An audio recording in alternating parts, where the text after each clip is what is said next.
you know, this is the second summer in a row, guys, where I'm overseas during a UFC pay-per-view.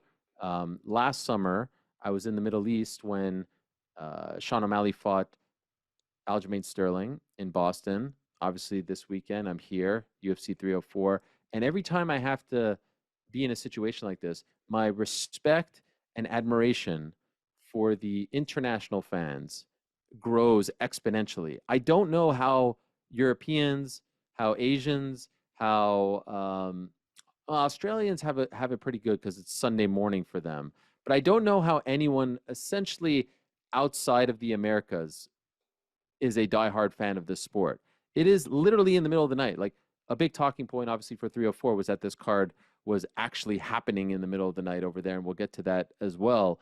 But just to be a fan and watch every card, the Apex cards, the Fight Nights cards, you know what? Like we complain about the 10 p.m. I get it. I get why they get annoyed at us when we say the 10 p.m. main card start times are brutal. These people have to watch at 3 a.m. or 4 a.m. just to start the main card. And so for myself, I'll be honest, I watched up until Oban Elliott, and then I went to bed, and then I woke up at I think around 7:45 a.m. local time, which is, no, maybe it was a little bit before that because we're 6 hours, so maybe 7 a.m. local time. I literally woke up just as they were announcing Belal as winner.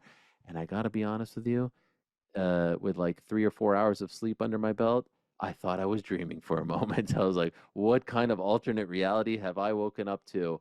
And so, yeah, I just think it's unbelievable. And so then what I did was I rewatched everything that I missed and then got caught up. You can skip a lot of the filler, a lot of the talking, a lot of the the promos and the packages and all that stuff. But yes, here we are. It's a wild time. So let me get into it, and then I want to talk to you guys about what transpired.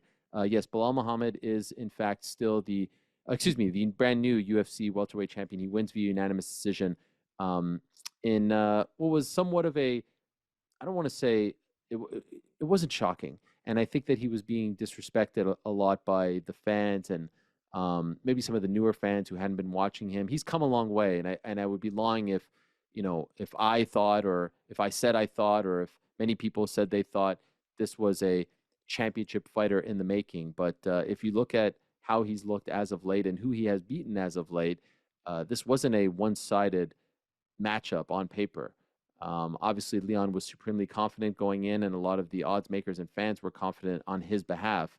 But Balal had a fighting chance, and he rose to the occasion in what was the biggest fight of his career, and reminiscent to a degree of Leon Edwards versus Kamaru Usman, in the sense that, and that's number two, in the sense that Leon had to scratch and claw to get to this point, and he knew that if he lost that fight, that title fight in August of 2022 in Salt Lake City, he knew that he was not going to get another crack because the UFC was very hesitant.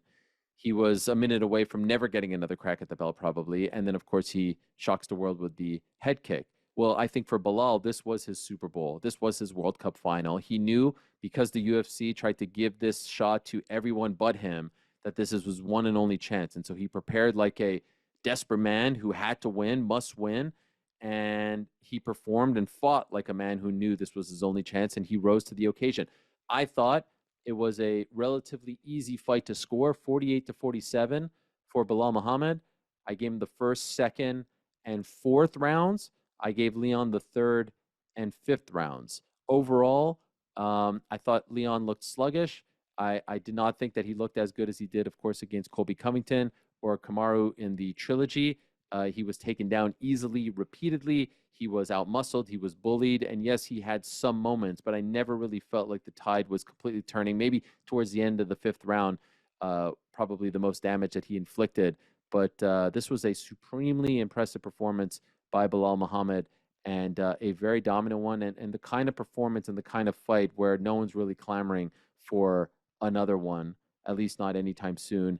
And if you ask Dana White, it sounds like they have other plans, because he was quite non-committal to running this one back right away. And I think that's fine, and I think that's fair. It's not like Leon had the belt for that long. It was pretty much 2 years. And so, they like to freshen things up. New York Rick, do you agree with my scorecard. Do you agree with the scorecards in total? I didn't see anyone crying that Leon deserved to win, but obviously there were some 49-46s, 48-47. How did you score it?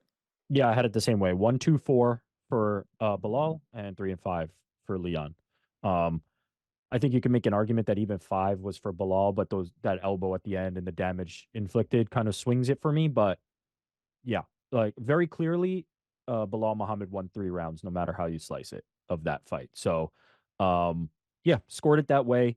Impressive performance by Balal. Like, and you alluded to it that Leon looked lethargic, looked sluggish. Like Balal looked like a guy who was fighting at 6 p.m. and Leon looked like a guy that was fighting at 6 a.m. That's just how that fight looked. Like there was not a lot there was not maximum effort from Leon. He did not look as sharp and as ready as he had previously, and Balal looked every bit ready to kind of take the crown, to the point where it seemed like all week Balal had been ramping up the stakes. He had continued to say, "Hey, I want to be the greatest welterweight ever. I'm going to be second behind GSP. I'm going to make this guy look easy." And he continued to escalate and escalate and escalate the stakes. And if he failed, he would have had a lot of egg on his face, and fans would have never let him hear the end of it. There was a lot building toward that, but instead he cashes in, and now everything that he said has a little more oomph to it. Now, certainly, I don't think anybody puts him second behind GSP, but he can now start at least entering that conversation if he continues to do this, now that he's a UFC champion and now that he has potential title defenses behind him. So he continued to escalate the stakes and then delivered on the biggest stage. So you have to give credit to Balal Muhammad here. GC, in your opinion, was that more about how good Bilal looked and how good he fought, or how bad Leon looked and fought? I think it was a combination of both things. I think Balal Muhammad looks fantastic. I mean, you can argue whether it was 3 rounds for Balal, 4 rounds for Balal, but he won such a majority of that fight. There was only, outside of round 3, there was just small moments for Leon Edwards. He started bouncing back in round 1, but then Balal lands that uppercut and gets that second takedown, wins the round, and then round 5, yeah, he had the elbow at the very end, but I mean, he got controlled and dominated that entire round leading up to that point. So I mean, like you're talking about like 20 of the 25 minutes Balal Muhammad was winning that fight. So I think he came out with a great game plan. I think he came out prepared. I think he came out and looked fantastic and put his game plan to use on Leon Edwards. And I do think that Leon Edwards did look lethargic. It didn't look like his best performance. It didn't look like he was all the way there. But I'm not going to make that the blame for Balal Muhammad being the champion. It was an incredible performance by him. So maybe Leon had a little bit to do with it, him coming out flat, but I give all credit to Balal Muhammad there. Look, I'll say this. If we're to divide it up, I think it's 85% Bilal looked tremendous and 15% Leon didn't look good. And the first thing that Leon said to DC in the post-fight interview was, I was tired. And that's fine. But his team told me his team told me before the fight that, they hired an F1 sleep specialist, because the F1 drivers are driving all over the world, different time zones. And so they felt ready to go. This was obviously a big talking point. He was fighting at around 5:30 in the morning. I think this is absurd. And if I'm Leon Edwards, I'm pissed off that a title defense is happening at 5:30 in the morning. If I'm any fan in Manchester, I'm pissed off. We talked to so many people leading up to this fight about this. I think it's absolutely absurd. I think it's disrespectful to the fighters. I think it's disrespectful to the fans. I think it's just insane to do this when you're the UFC. But I don't think it's fair to use it as an excuse if you're Leon Edwards, because Tom Aspinall looked great. Arnold Allen looked great. Paddy Pimblett looked great. And, on the prelims, even though the prelims, you could say, okay, those people were fighting closer to what a main event would be back home, still, for the most part, they look great. Mick Parkin gets a finish, and he's like the decision machine. So, like, my thinking going into this was, and I'm feeling it right now. I'm going to bed here at around 3:30 because I'm still kind of, and I don't work until later. So I'm still kind of on American time zone. And so I figured if you're a Balal Muhammad, just stay on American time because you're fighting at American time. Reminds me of that card that happened in the middle of the night in Sweden many moons ago. Gustafsson, Rumble Johnson. Rumble knocked out Gustafsson. He was the one that went to Sweden and performed way better than the main eventer, and it was the same type of situation. So I think that this was better for the foreigners on paper going in. And if Pimblett would have looked bad, and if Arnold would have looked bad, and if Parkin and Oban Elliott would have looked bad, we would have had something there. But unfortunately, like all those guys looked pretty damn good, and so it's hard to feel for Leon on that front. I will say, I thought Leon was going to win. I thought he looked much better in the first fight. I thought he was en route to a victory prior to the eye poke in the first fight. And it's not quite Piotr Jan Aljamain Sterling, but imagine that eye poke never happened. That stops Bilal's winning streak, and then you probably have to win 4 more fights before you get back there if you're Belal. So that eye poke, in retrospect, now proved to be gigantic to just kind of change the trajectory of both their lives. I thought he was going to win, but I will say my feelings started to change at the press conference on Thursday when he did the Kobe Bryant, Matt Barnes thing like that, and Belal didn't flinch.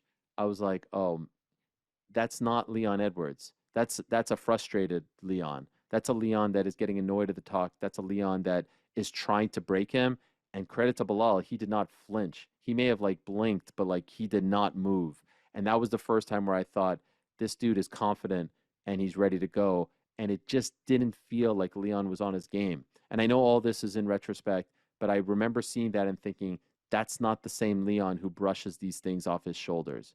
So I just felt like from that point forward, something was amiss, something was awry, and now he has to live with it.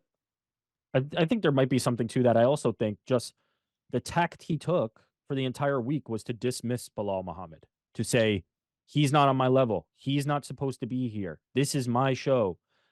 And it turns out that was not the case at all.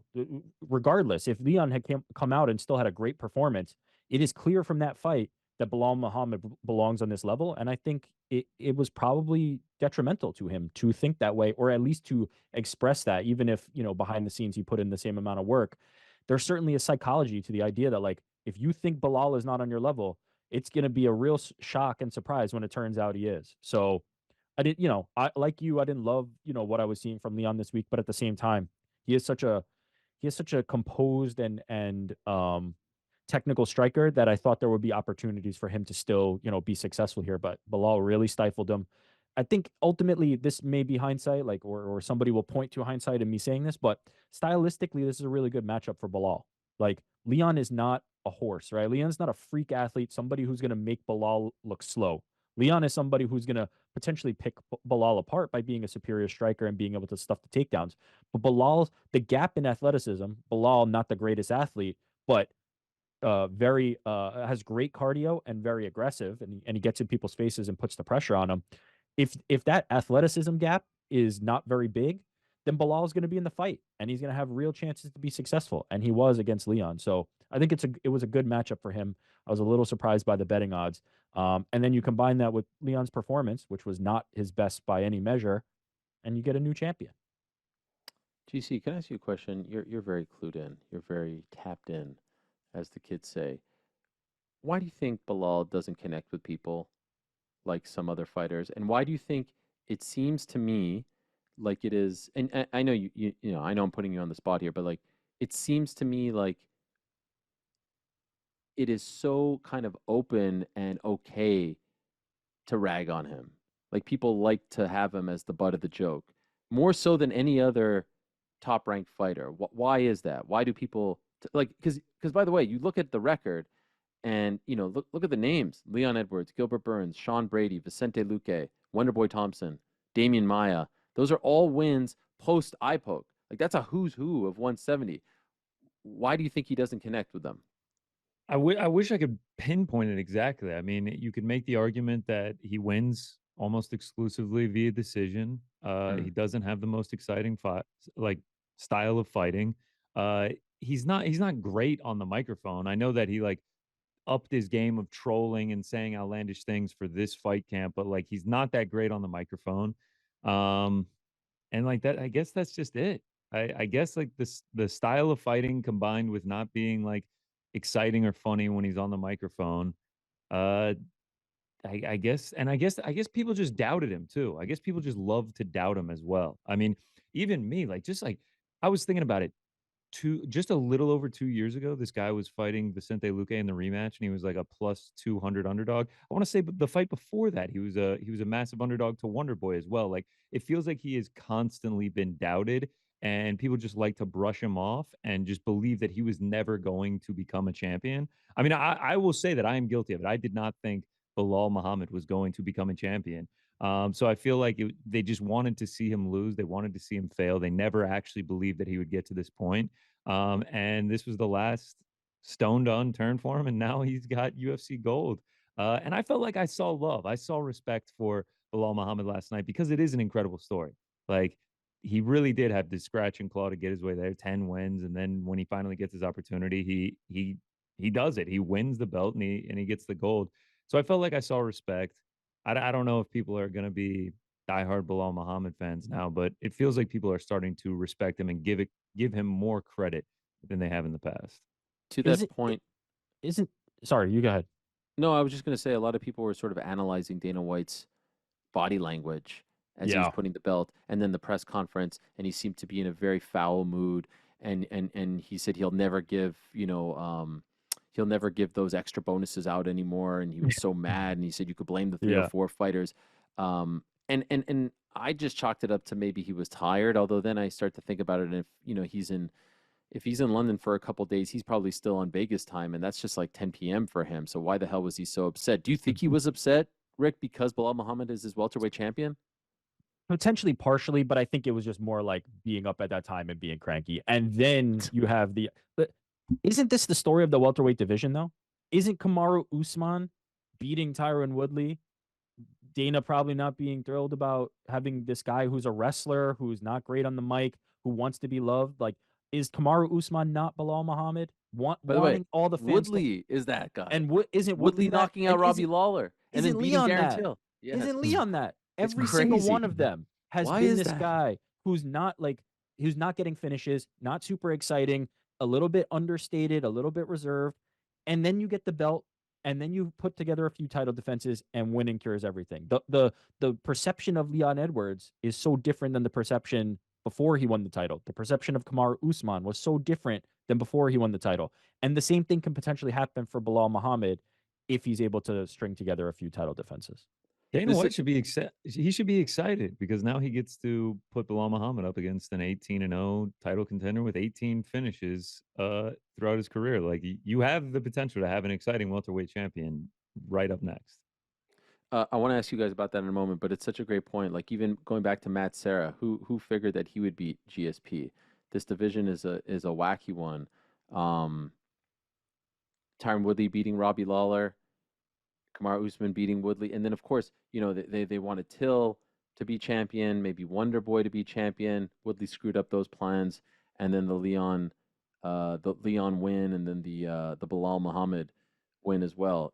Very very crazy. Okay, so then let us talk about what may be next, and obviously it appears as though it's not going to be Leon Edwards, and it appears as though they have some other plans. Dana White alluded to it. And so it appears as though Shavkat Rakhmonov, who was mentioned, by the way, at a great Action Bronson song, could be that guy. And he was raising his hand. He was saying on Twitter on Saturday, right after, like, hey, don't forget, I'm the guy. Now, Ian Gary called out Shavkat.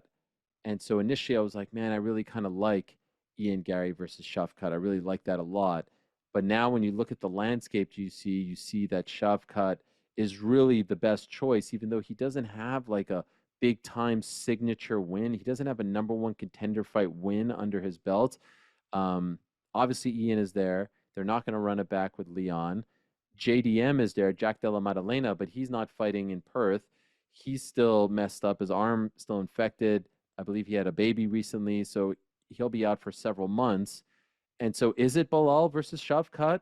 And are there any other options? Am I missing something? I I think saw, by so. the way, on ESPN they were campaigning for Usman versus Balal. Get the what? Who's asking for this? No one's No, no, asking no. for this. You No, got to do Shavkat. You have a guy who is undefeated, even though he 18-0. doesn't have that like number one contender win.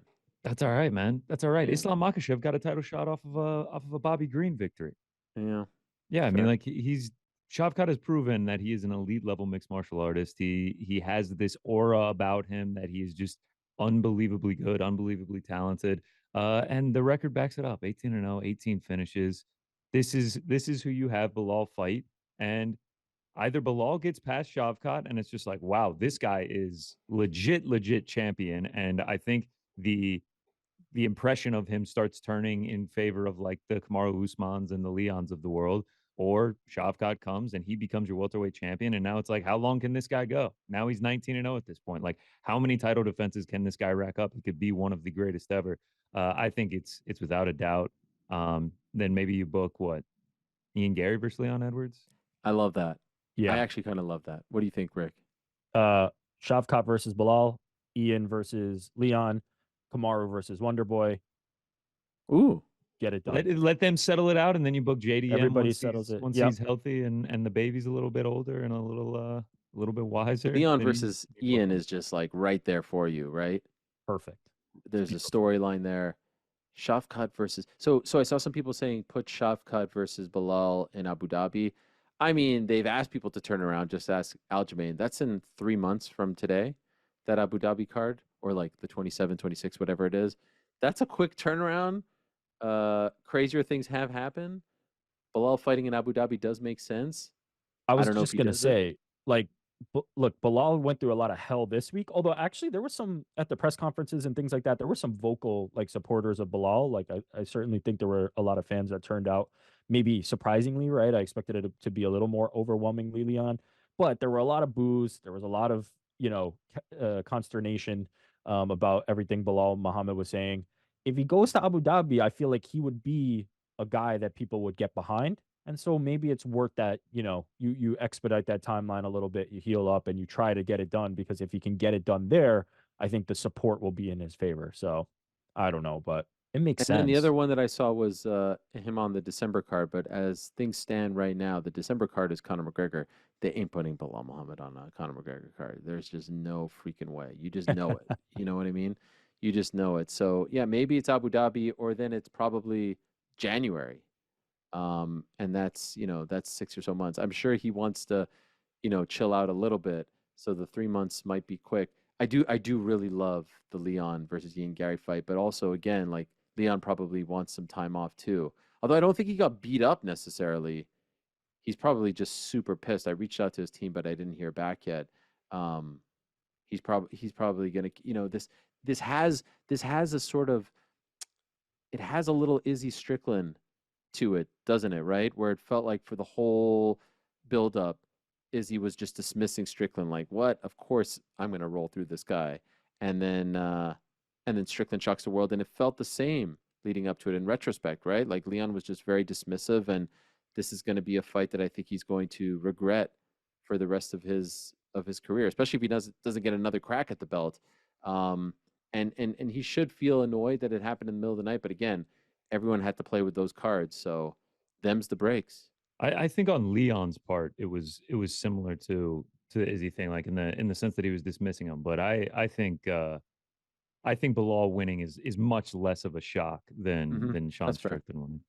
Yep, that's fair. That's 100% fair. All right. Let us talk about some other things on the card as well. I want to get through some other stuff. Obviously, Tom Aspinall. What a performance from Tommy Aspinall. What a guy. 60 seconds. But I have to say, okay, so he beats Curtis Blades. He rights the wrong. He looks fantastic. He appeared to be in tremendous shape. The crowd loved him. The singing was great. Before the fight, after the fight, they played the song. They played the Casey and the Sunshine Band song, which I loved, which the broadcast team had no idea about. Like they were just like, "Wow, this is great." Na na na na na na na na na. Tommy, yeah, it was amazing. Everything about it was amazing. GC, Tommy did get stunned a couple times there. Did you see that? A couple shots. Yeah, I was I a mean, little worried. same. There was a couple moments where I was like, "Oh, that's nice from Curtis Blades," but in a matter of 60 seconds, I mean, Tommy Aspinall he just does it again. It's like you can't doubt this guy. I mean, Tom Aspinall and Paddy Pimblett are the reason that Leon cannot use the time as an Right. excuse, because they both looked so fantastic. But yeah, Tom Aspinall, and then he gets on the mic, politely calls out Jon Jones. The You know, best. listen, man, Nothing against you. I just think I'm the best heavyweight in the world. Just prove me wrong, man. Just prove me wrong. So that is the fight that I want to see. I I don't know if there's a fight right now in the UFC that I would be more excited for than Jon Jones, Tom Aspinall. Is there any chance they say thanks but no thanks to Stipe? I don't think so. I don't No. think do you so think? either. No. No Because way. John won't say thanks but no thanks. Right. I mishear Dana saying that whoever won this fight would definitely get a shot with John. Yes. He said whoever wins this fight will get the winner of John versus Stipe. Okay. And he did say that he liked the idea of Tom being the backup fighter, which is whatever. I mean, he'll be in New York. I guess it's good for him to be associated to punch his ticket. Tom versus John is the fight, and if John wins that fight and doesn't defend the belt against Tom and tries to pick someone else, or honestly relinquish it, like I made a joke that that belt is as relevant as the WAMA title. The WAMA title was a belt that was made many moons ago by an organization to try to be the official heavyweight title. They tried to create their own sanctioning body and they gave it to Fedor Emelianenko, but it was never really recognized and it was never really a thing, and it obviously isn't a thing anymore. I just think it's absurd to say that Jon Jones is more of a relevant champion or an official champion than Tom Aspinall, considering who Tom has beaten, considering how he's beaten them, considering how long he's been in the heavyweight division. It's absolutely insane. Stipe and John, all due respect to them, they are legends. They are two of the greatest of all time. They're fighting for the Legends title. Tom is a fighting champion. Tom is a champion who's been active and has beaten everyone in that division of note, except for Jon Jones and Stipe Miocic. And so the winner of that fight has to fight Tom Aspinall. And it was great to see him rise to the occasion. Shame on him, though, for lying to us about the petrol hands. Some kind of BS. He calls me in the middle of the night. He's like, I need to talk to you. I'm half asleep. And he's like, I got it. He had the whole thing. And I was like, wow, you actually do it. And then he tells me it's water in the damn bucket. He got me good. And I was the one that was questioning it. And you guys were the one that said it was real. Weren't you guys the ones? Nice try. I still kind of think it's real. Just like deep down, I'm like, he might just not want other people to get on board with it. You think that he's afraid that there's going to be copycats? Yeah, exactly. I like deep down, I'm Wow. kind of like, man, I still think he did the petrol thing. Just like one last thing on the Jon Jones thing. You talk about Tom Aspinall being a fighting champion. 5.5 months passed. Then Tom Aspinall made his return after a horrible knee injury. Then he won the interim belt. Then he defended his interim belt, all since the last time that Jon Jones fought. All since. Incredible. All since. Like it's Yeah. just crazy. Just in the last year, he has come back and got a massive victory returning from injury, won an interim title, and defended that interim title. And Jon Jones had not fought for 5 months this time last year. How about the fact that since February of 2020, John has fought once. By the time he fights in November, if he fights in November, it will almost be 5 years, one fight. 5 years, one fight. Come on. Well, like what? The only thing I could say that was a win was, like, Dana did a horrendous job of putting over Belal and Tom. Like he said nothing good. He was just in a foul mood. Instead of being up there and being like, he said some things about Tom. Oh yeah, he's great, this and that. But like, you can really, like, you have a heavyweight champion from the UK who is one of the nicest human beings on the planet, who, when asked to call out Jon Jones, says, "Hello, John. I respect you, but I'd like to beat you because I think I'm better than you." Like, the guy is a dream. He is a dream. He is a family man. He doesn't disrespect the company. He doesn't embarrass the company. All this stuff, and every time he talks about the heavyweight division, he goes on a rant about Jon Jones. At least this time, he didn't go on a rant about Jon Jones. But it blows my mind that they're not really getting behind him in the ways that I think they should get behind him. They've got something very special, and he's the best heavyweight in the world. And I don't even think it's like a debate. I don't even think that's a hot take. I don't even think that's like a crazy statement. He is the best heavyweight in the world, in my opinion, and that interim belt is a hell of a lot more real than John's belt, if you ask me. Rick, you back? I'm back. Oh, your connection is just pure shite. It's not- That lag is crazy. I've It's not never my seen it that connection. bad. look at how clear I am. It's not the connection. There's something else going on. Like it's not. I don't know what it is. It's But a like, weird thing. Well, everything you just said about Tom Aspinall is so true, and why Dana White is not putting him over. Like all the things you just said, he's incredibly humble. Like he is popular, people enjoy him, and then on top of that, Dana White is so angry and frustrated at like he's talking about 7 straight decisions on the card, so the 100K bonuses are going away forever. You know, these people are boring fighters. Tom Aspinall, all he does is get quick, fast, exciting finishes. I mean, I think he has brought his average fight time down even more, down to 2 minutes and 10 seconds. See, it really is like it's like a prototype made in a lab of like dream heavyweight for the UFC. It really is. He really is. And he's just such a damn good guy and such a damn good fighter. I've said time and again, Cain Velasquez, Frank Mir, he is the hybrid of them. The way he fights, the way he moves. Again, he did get popped a couple times there, which is a little concerning if you're a Tom Aspinall fan. But it was great to see the crowd get behind him. It was great to see the singing, and it was great to see him finally put that fight to bed, put that disaster. Crazy to think that 2 years ago he's on the mat, almost exactly 2 years to the day, blows out his knee, and is just in total shock and pain. And here he is 2 years later, considered by many the best heavyweight in the world, and maybe a few months away from a showdown against Jon Jones. Right now, Tom versus Jon, who wins in your opinion, GC? I'm going Tom. I'm going Yeah. Tom. I mean, just the way that he gets finishes, the way that he finds them, his speed, his timing, everything. Uh, I'm I'm not going to doubt the guy until I have a reason to believe otherwise. Yeah. I'd love to. Are there even odds for that? Let's see. I haven't seen it. I would imagine Jon Jones is going to be the favorite. I mean, I would not discredit anyone for thinking that Jon Jones would win that fight. I mean, he is Man, a like lot the of greatest fighter of all momentum. time. I know, but a lot, that's a legacy award. Right now, Yeah, I don't have any odds on no. Aspinall I'm surprised Jones. not one of those like Fugazi sports books didn't put anything out there. I would love to see that fight.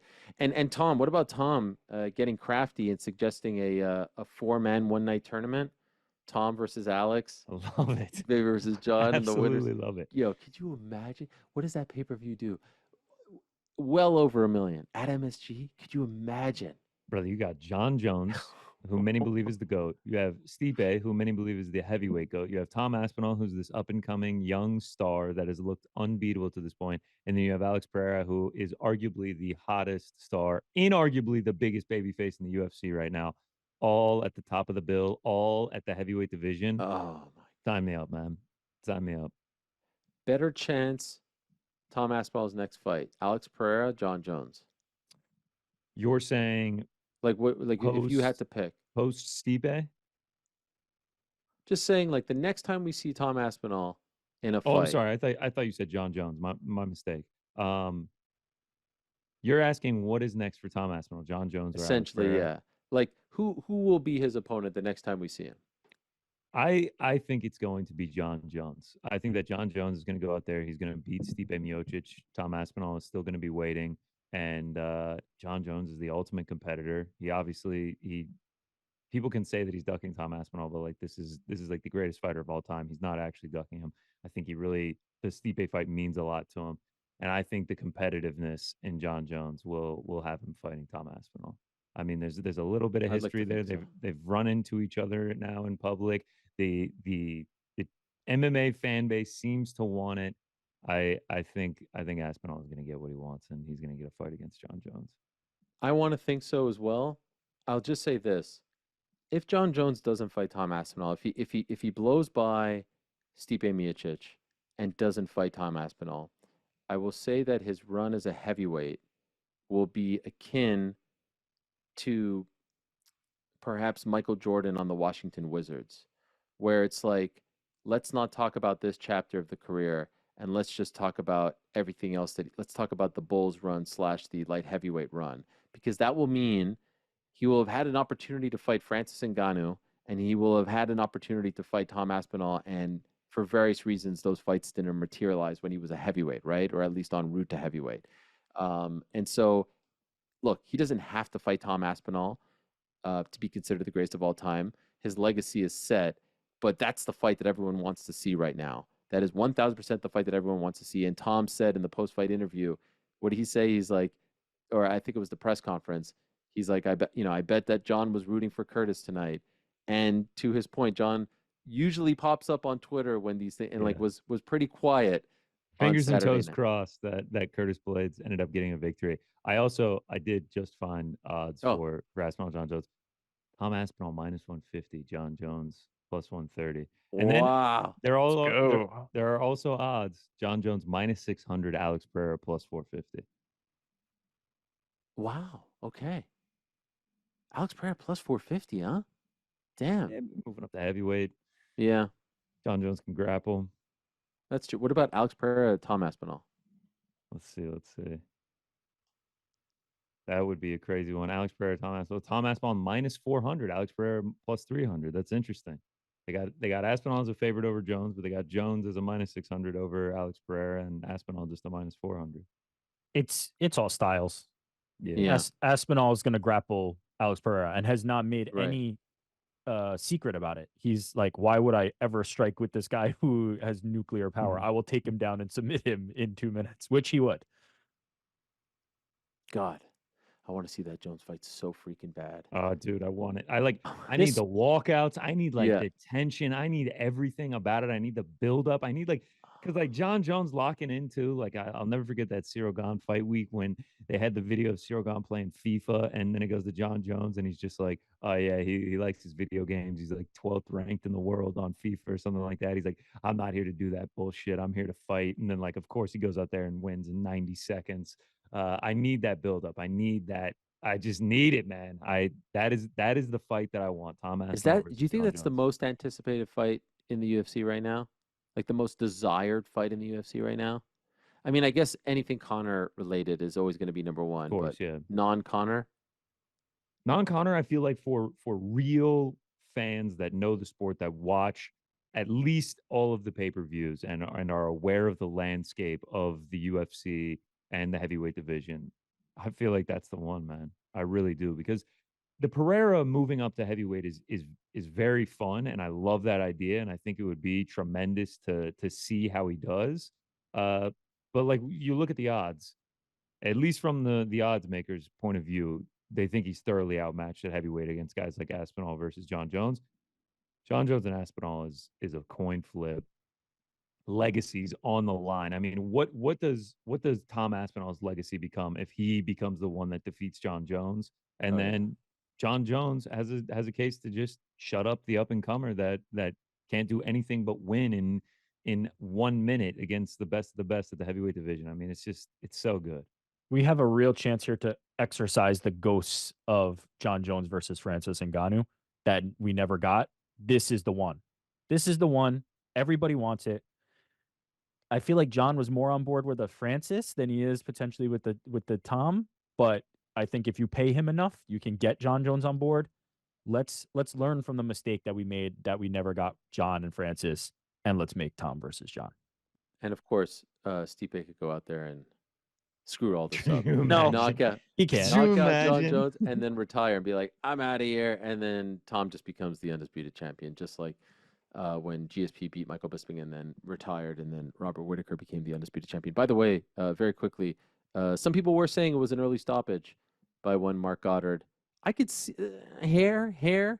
I think it was inevitable, but if you're a Curtis guy, if you're a Curtis fan, if you are Curtis, are you pissed? Do you guys feel that it was early? I think Tom Aspinall had the perfect explanation of just like, he hit him with the short left, knocks him down, and then he has 250 pounds laying on top of him, and he is just landing there's no intelligent defense happening from Curtis Blade. He's just landing shot after shot after shot. And Tom Aspinall said it, man. He was just like, if the ref lets it continue, he's just going to go to sleep. So at that point, you're defending the fighter. I see everyone saying that because Curtis Blades was not out, and he was able to get up and be like, dude, what? But I think Tom Aspinall put it perfectly, man. Got 250 pounds on his back, just and like, he is just like, the quickness of Tom Aspinall, just like, he lands like 10 shots in like 5 seconds straight to Curtis Blades' dome. I think it was a fine stoppage. Don't need to see anymore. He was done. Once again, Goddard did nothing wrong. Yes, of No, he course, did of everything course. right, in my opinion. Jon Jones did tweet on Sunday, supply and demand at its finest. Gotta love it. So, and he likes to play around. But I do think he was watching, or at least I'd like to think he's watching. Usually when he's involved, he's watching and then he's tweeting. When the opponent who talks smack about him falls on his face, and this time that didn't happen, and he didn't have much to say. Hopefully, we get to see that fight in 2025. What a win for Paddy Pimblett! 6 wins in a row now. A stoppage, a finish, a submission, triangle choke against one King Green. Maybe his best performance, his most impressive performance, especially considering who he beat. He looked dialed in. He appeared to be in tremendous shape. Green seemed, he seemed ready to go. An ill-advised takedown attempt was his demise. Paddy Pimblett is one of the best BJJ guys in the lightweight division. That is his forte. That has always been his forte. He's phenomenal on the ground. And for one reason or another, Green shot. That led to a guillotine attempt, which led to a triangle choke attempt, which kind of led to like an arm triangle choke. And it appeared as though Bobby Green's arm may have snapped there because I don't think he was out, but he was laying on the ground like he was out. But I think it was because his arm was so messed up. This was impressive stuff. A mistake, yes, by Bobby Green, but Paddy Pimblett with a massive win, a massive submission against a guy who doesn't get submitted. And I would just say to Paddy, you see the Paddy of the Cage Warriors days was fun-loving and joyful, and people want that Paddy. For some reason, he has this animosity in his heart so much because of the feedback. And let's not beat around the bush. I think a lot of it stems from what he said about me. And I till this day don't understand why he continues to double and triple down on the story. Till this day, I don't understand why he continues to lie about the story, why he continues to tell this fabrication of what happened, because I've already explained and proved that what he is saying is not true, and he continues to say it, and the people are seeing through it. I wish he would drop all that. I have even made attempts through intermediaries to try and finish this, squash this, not to have him on the show, to extend the olive branch so that we can end all of this, so that he could say in an interview, we're good. And he doesn't seem to want to do that. And I'm not the one who wronged him. I'm the one in the right. And everyone knows that. And yet it just seems like even winning the fight and going out and saying put your balls in my mouth. Like, why? Why is there so much animosity towards the public? Why is there so much? I don't know. I don't get it, because I don't think he wants that. There's some guys who want that. I don't think he wants that. I think he wants to be fun-loving Paddy. He has it all. He has the look. He's a great fighter. I've always believed he could be a top 10 fighter in the UFC, and he's proving it now. I don't get why he goes with this approach. I think a lot of it has to do with how much hate that he's gotten over the last year and a half now. Whether it's because of his own doing or not, he has received a ton of hate, and obviously he's always sort of been like claimed as he's a fraud, time to fade him, everything like that. And then, like you said, man, he had such an impressive performance because he looked fine on the feet as well. Bobby Green really wasn't doing that much before he shot for the takedown. And then it just looked like these guys were competing in two different sports once they got to the ground. I mean, Paddy Pimblett had him every which way until the finish. And then, gets the first round finish in what the odds makers had as a coin flip fight that a lot of people thought Bobby Green or King Green was going to win. He comes out in front of the home crowd, gets the first round finish. And yeah, I think he was probably feeling a lot of emotions, and that's why he got on the mic and said those things. I think, creating doubts against you, whether they're real or fabricated, like, assessing or tapping into something of everybody's doubting me, can be powerful. And it seems like he's kind of harnessing that at the moment. I agree with you ultimately. Like, I think the fun loving Paddy is more enjoyable, and people will jump in with him. But I do think right now he's successfully tapping into everybody doubts me, so I'm going to show you, and he's been showing them. So I think that he's okay. But Gets ultimately, tiresome after a while, I think. and it can be mentally and physically draining too, right? Like, Yeah. it takes a lot of energy to fight against the world. And so he's successfully doing it now, but I don't think you can do it forever. I think ultimately he's going to have to make a shift at some point. But right now, everybody did think Bobby Green was going to come in there and just box his Did they? ears off. Oh yeah, Did they? I did. definitely. Yeah, I know I did. did. Yeah. Wow. Can we agree Definitely. though that Yeah. there was an improvement with Paddy's behavior afterwards? Like the sportsmanship that he showed King Green, he didn't do as pompous as he's done in the past. Yeah. Like maybe he's starting to read the room and just needed to feel his feelings about you doubted me, but here I am. But he wasn't just doing what he's done in the past, which actually got him kind of Yeah, I lack just of don't like the like balls in your mouth and all that yeah, it's stuff. a little You know, much. suck. That's just By the I'll way, also say I did love the video of him getting the double bonus and like talking about like 100K for each of his kids, and I mean that looked like the like just pure joy Patty right. that we've seen before. we also don't know, by the way, that if Bobby Green isn't shooting for takedowns, if he doesn't box Paddy Pimblett's ears off, but Paddy got it done. Like at the end of the day, Paddy got it done and got it done impressively. So I think he can, gloat a little bit and celebrate this now. But as I said, like I think ultimately long term, the doubters will also the doubters will start to fade, right? Like as you beat a King Green, as you beat potentially a Hinato Moicano, the doubt goes away, and then you have to tap into something else because Winning cures everything, man. I winning mean, the winning more he solves it. wins, he already has a very big fan base. The more he wins, the more people are just going to say that they've always been fans of Paddy Pimblett. Yeah, that's And right. by the way, that's the one, in my opinion. Oh, BSD yes, dude. Moicano winner. The BSD Moicano Dude, winner. That's the one. I don't know if this is controversial. Take freaking Moicano out of the BSD fight and have Okay. him fight Ah, Paddy. I thought you were But going to say you saw Patty's idea for season of Tough with Patty no, I and Renato hate that. Moicano. No, Oh, I want it. Jesus I want Christ. it. no. Tough No, Hank season no. 2 if they please, do God, that. Tough no. Hank season Please, 2. God, no. Yeah, shout out to UNAK. But I actually thought you were gonna say if Moicano wins or loses, give him you Patty. could, but I just think still do that. I think be still if Give him what? Why not the winner of that fight gets Patty? because BSD could fight a broomstick in France. Like you don't need to have Moicano for that fight. Like just BSD They could don't do also that. You know they don't do BSD could that. end that hype train bad too. yeah, and well, Who I, knows where BSD is at after getting knocked out? You know. Well, if he I beats Moicano, then we'll find out. Sure, sure. Paddy Moicano has so much more juice for me It than So does. good. It's BSD so good. There's Moicano. nothing Right? there for Moicano BSD for me. I No. like there's like yes, I Throw understand it's a great fight. The two high ranked guys in the division, but yeah, the just everything behind Patty and Moicano. It'll be such a fun build. But yeah, the winner bare minimum. Yeah. I mean, can Patty beat those guys?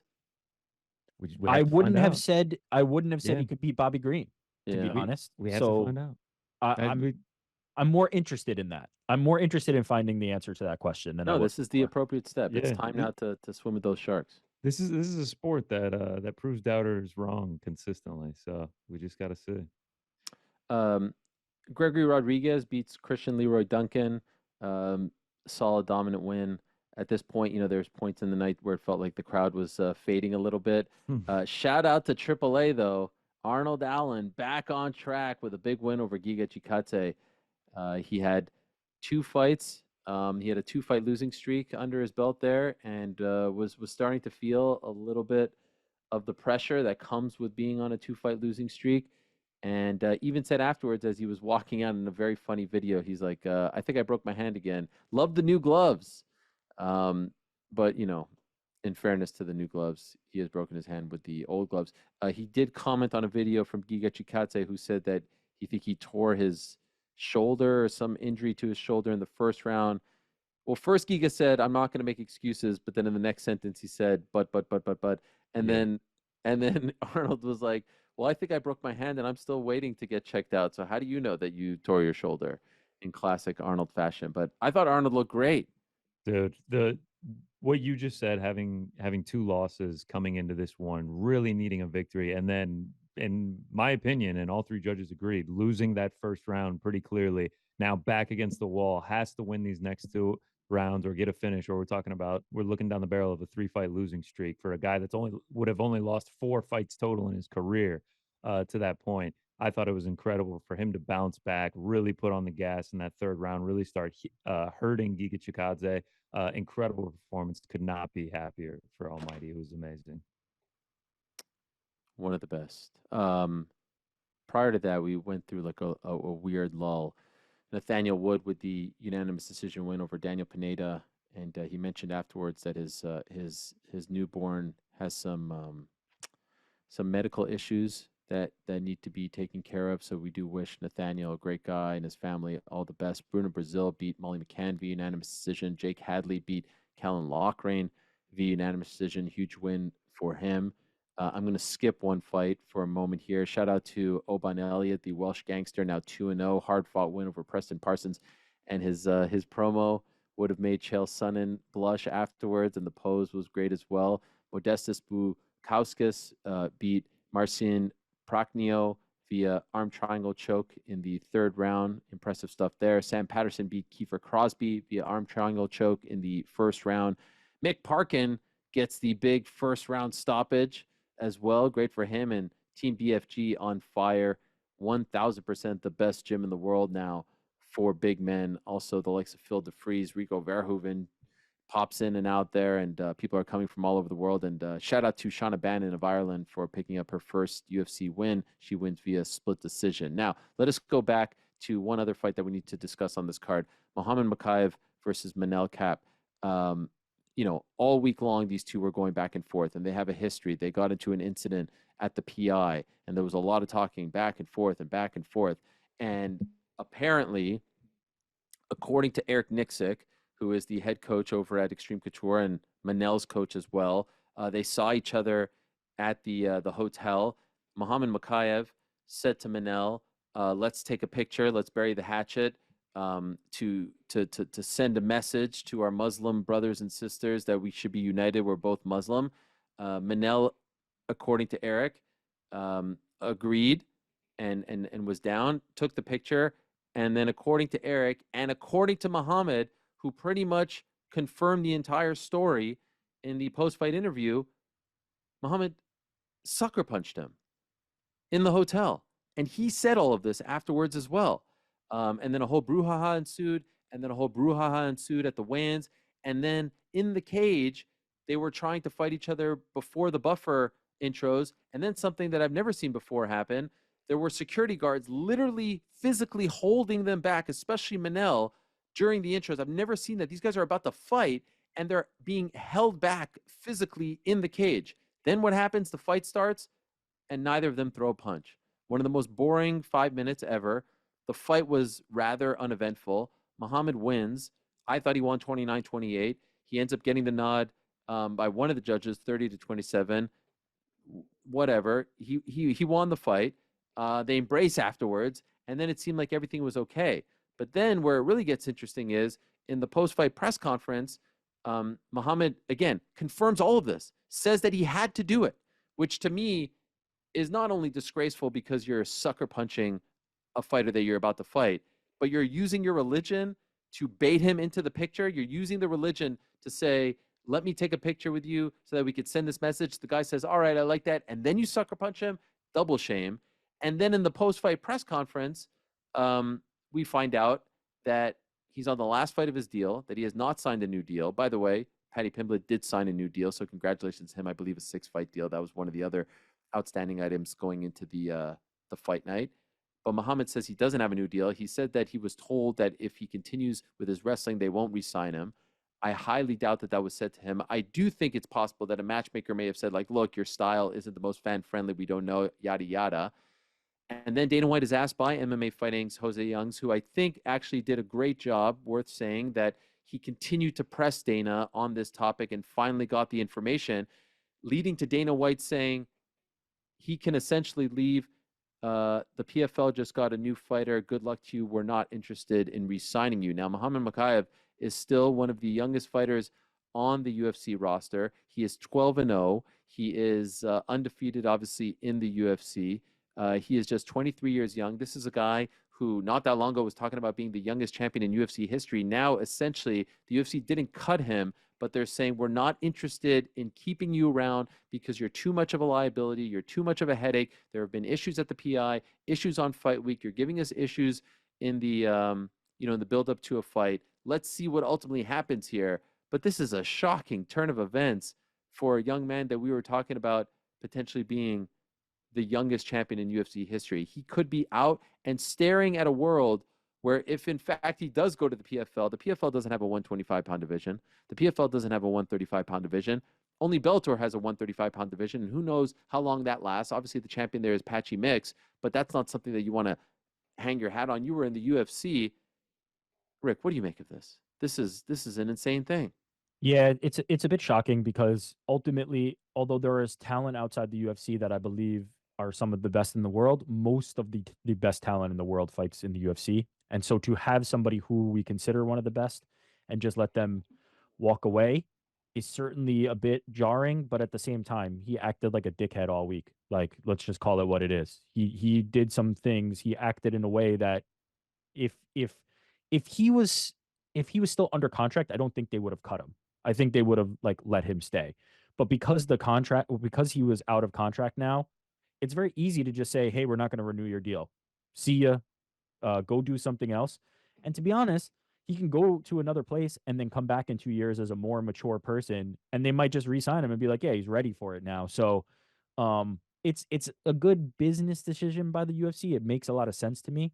But it is a little bit jarring. And also, just for contrast, we've seen people act worse than him and remain in the UFC. But again, I think it really just comes down to a timing thing where they had this easy out of, okay, now his contract is up and we don't have to renew him, as opposed to cutting him. Because if we're gonna do that game, then Manel Kopshi needs to be cut too, right? He's No, they have the participated easy out. in all They this have the easy out. nonsense. So they take the easy out and just say, we're not going to re-sign you. But are you Um, surprised, considering the fact that he's so young, considering the fact that he's undefeated, that they don't bite the bullet and keep him around? Like, what does he this do dude for must your have been a business? nightmare behind this. Like, if they're really saying peace, and by the way, could be a negotiation ploy. They know that PFL doesn't have a 125 or 135. They know that Bellator is on its, like, whatever you want to call Bellator. Like, there aren't a lot of Oh, options. So they it could would turn be around and say, like, here's $6 if you want to stick around. it would be Literally. tremendous if some point this week we get uh Muhammad Mokaev posing in a photo with Dana White and Hunter Campbell, says like doing good business, all Yeah. good, all good. Yeah. 2 hours after that, we get Dana White yelling into the camera, "This guy's a killer. He's gonna fight Alexandre Pantoja Yeah. at the start of 2024." It would be great if we just had a complete flip on all this. Unfortunately, I don't think we're gonna get that.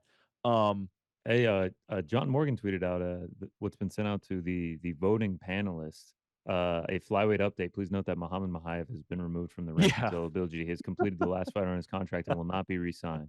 If you've There already you go. completed your rankings, we please ask that you log back in and reevaluate the fly division without Muhammad Mokaev. I mean, it's just insane. I mean, we're talking about 5 months ago, less than 5 months ago, the dude was fighting Alex Perez, and had he had a better performance, I know he won by decision. Had he finished Alex Perez, he probably gets that title shot against Alejandro Pantoja instead of Steve Erceg, and who knows how that fight goes. It's just crazy to me. And like 2 years ago, the guy was fighting Cody Durden and winning in 60 seconds, and people were like, "This is the youngest champion in UFC history." Like just 2 years ago, and now this man, after going 7-0 in the UFC, is not going to get re-signed. It to me, it's mind-boggling. I cannot believe this is happening to It's them. mind-boggling, but to be honest, I don't necessarily blame the UFC because it sounds like No, he was a neither do I. nightmare behind the Yeah. scenes. And his fights were not exciting. His fights Right, were not certainly exciting. not the last ones. And a word to any younger fighter coming up, maybe don't say the youngest fighter to be a champion. It's never worked out very well. Aspenlad,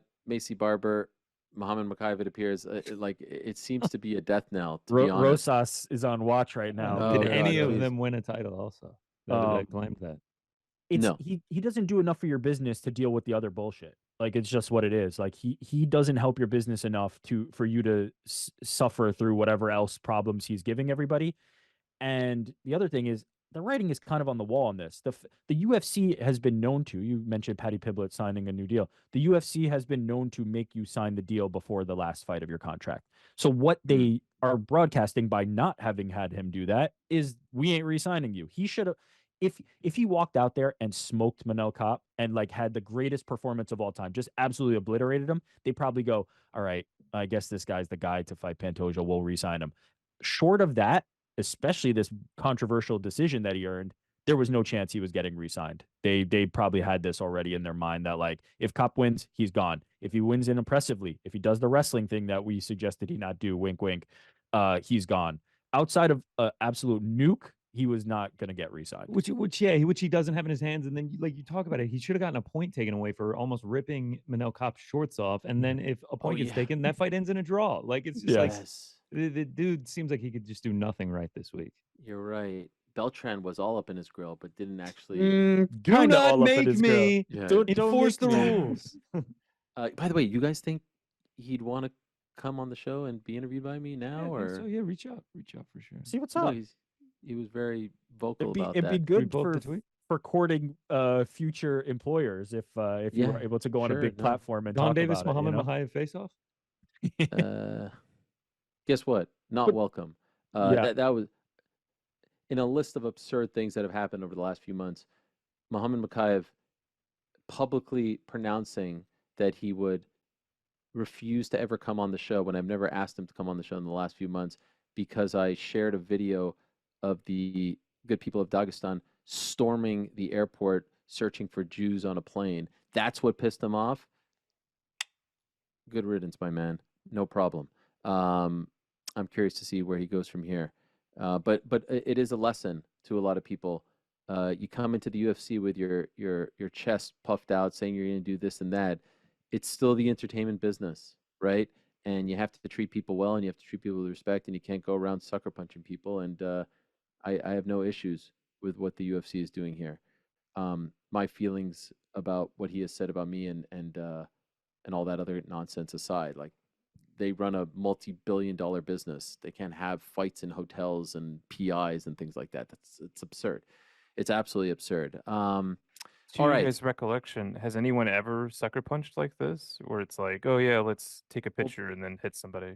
Not like that, but there have been. I mean, Taporia and Paddy almost got into blows. Obviously, the Connor situation with Khabib with the dolly. Right. Like, there's different rules for different people. Paul Daly's sucker punch Josh Koscheck at the end of a fight and did get released. So, yes, people get preferential treatment. And I'm guessing this wasn't like a one. If he would have sucker punched Manel Kape this week with the whole photo thing and had been like a model employee, I don't think he gets the boot. But there had been a lot of issues, and the contract's up, and so I think and that fight, like I'm sure they were sitting there saying, okay, let's see how this turns out. And after all that, the fight is that. Like, what who's lining up to fight Pantoja or to watch him fight Pantoja? And then speaking of Pantoja, like there's a real problem on their hands. I don't know who he fights now. There's a lot of people. Tyra or Kaya Sakura. That's what they're Those are saying. those I are say the you two got to go guys. with Tyra. You got to introduce people to Sakura. Yeah.